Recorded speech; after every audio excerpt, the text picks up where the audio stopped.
You ever have that moment you look at your bank statement and you're just baffled? You're thinking, where did my money actually go?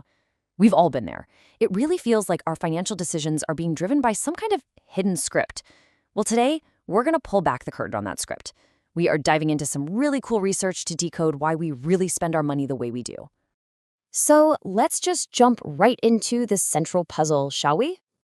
I mean, seriously, think about it. We all try to make budgets. We set savings goals. We know what we're supposed to do. So why do our spending habits so often just veer completely off course, totally ignoring the financial map we so carefully laid out for ourselves?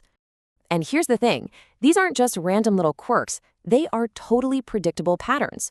You know that feeling, right? You buy one new thing, like a new sofa, and bam! Suddenly your entire living room looks old and shabby and needs an upgrade.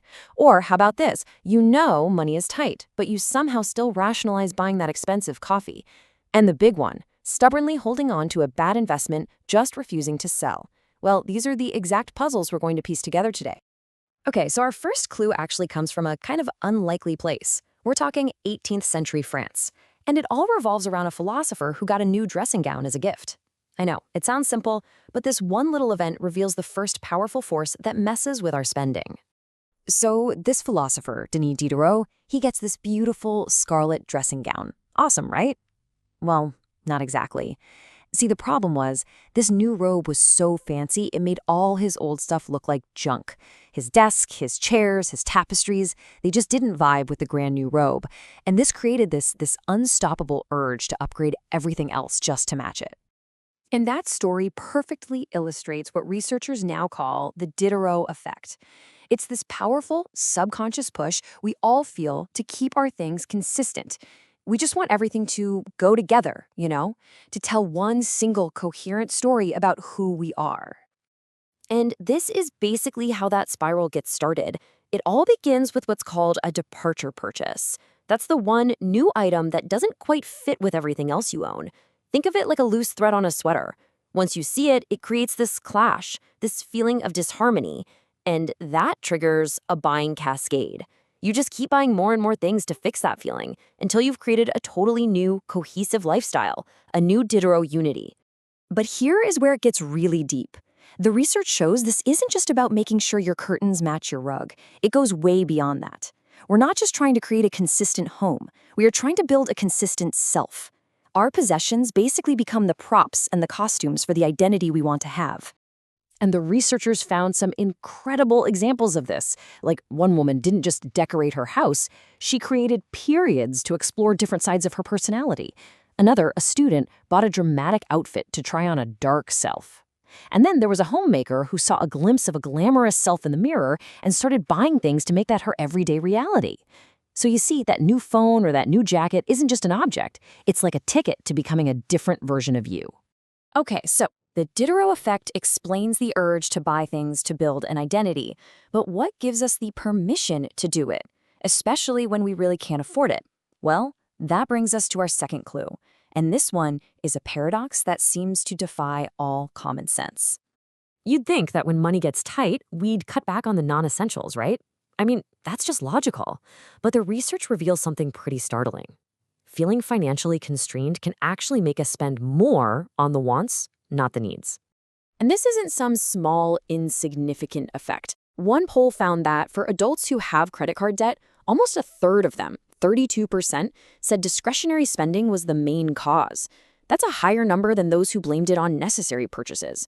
That tells you there is a really powerful psychological force at play here. This just makes no sense on the surface, right?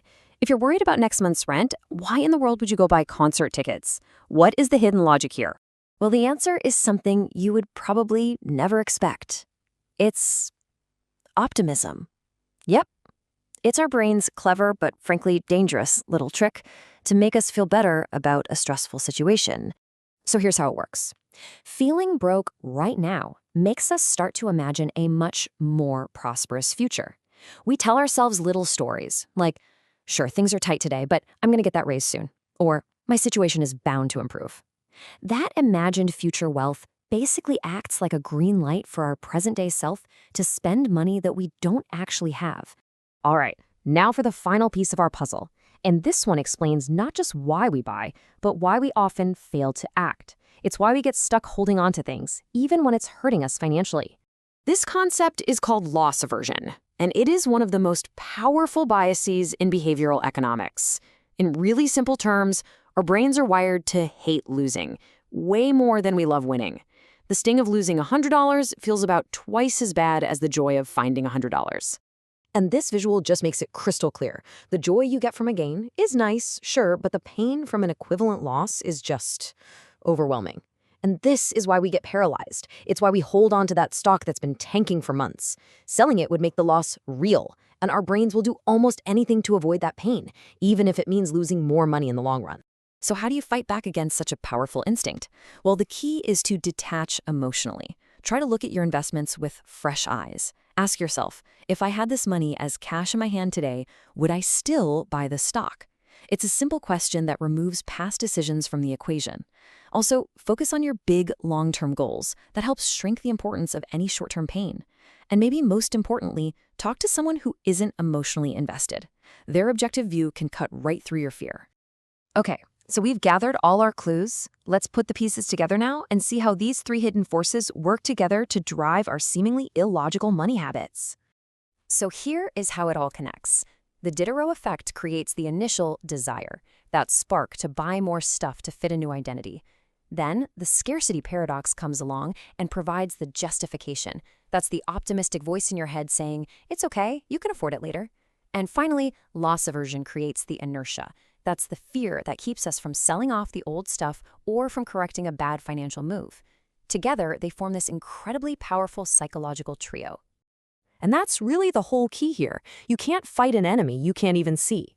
But by understanding the script that your brain is trying to run in the background, you gain the power to pause, to recognize what's happening, and to consciously decide to write a different ending. So the next time you feel that pull to upgrade your life, or that optimistic urge to splurge when you know you're broke, or that fear that paralyzes you when you're looking at a bad investment, you'll now recognize the script your brain is running. You know the forces at play. The only question left is, how will you rewrite your story?